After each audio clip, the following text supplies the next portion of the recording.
Anchorage, Alaska, 2008. A 27-year-old woman had not paid her rent for 4 months. The landlord granted her a short reprieve, knowing she lived in a low-income area and was struggling financially. However, after 4 months of complete disregard, he decided enough was enough and called the police to enter her apartment. His plan was either to speak with her or change the locks and place her belongings in storage to rent the apartment to someone else. The police found the front door bolted and used the landlord's key to enter. Inside, they discovered the woman dead in the shower. She was simply lying there, as if she had collapsed against the wall and slid down. The water was turned off, and since it was winter in Alaska, the city never shuts off the water. If hot water doesn't circulate through the pipes, they freeze and burst. The fact that the shower was off indicated that she either hadn't turned it on or someone had turned it off. The body was taken to the morgue, and an autopsy was performed at the family's request, as no obvious cause of death was found. According to the examination results, she died from a sudden adrenaline surge that caused her heart to stop. This phenomenon, known as death by fright, is rare but can occur in extreme cases. Although the body was already in an advanced state of decomposition, no tests detected the presence of drugs.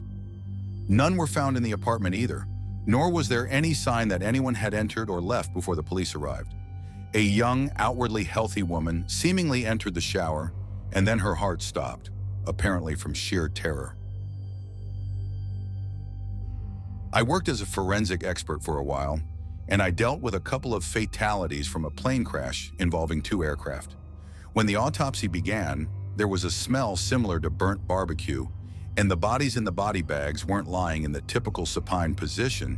They were sort of in a fetal position. I opened a bag and noticed strange bumps on each person's head. I asked the forensic examiner what those bumps were. I think that at high temperatures, the brain expands and needs somewhere to go, and at some point it just bursts out of the skull. So their brains were partially inside and partially outside of the skull. Then we tried to examine the bodies, and they looked like cheap props from a movie. I noticed a wedding ring on a female passenger's finger and struggled to remove it. When I finally did, the entire finger came off with it, which made me feel uneasy. I then spent 10 minutes trying to scrub off what I can only assume was human fat and charred flesh from the ring, so we could package it and eventually return it to the family. Plane crashes are a pretty insane sight.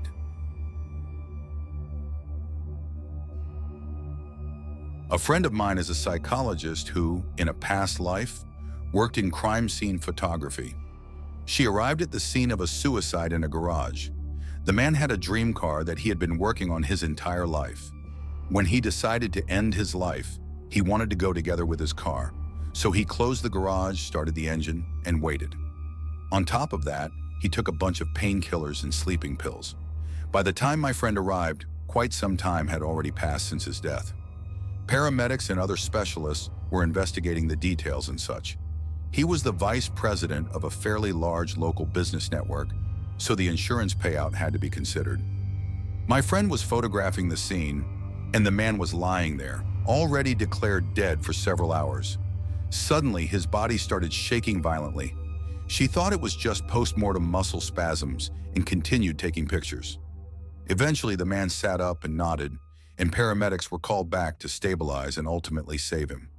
Apparently, the car had run out of gas right when he passed out, and he was mistakenly declared dead at the scene. He couldn't speak and could barely move, but he actually survived.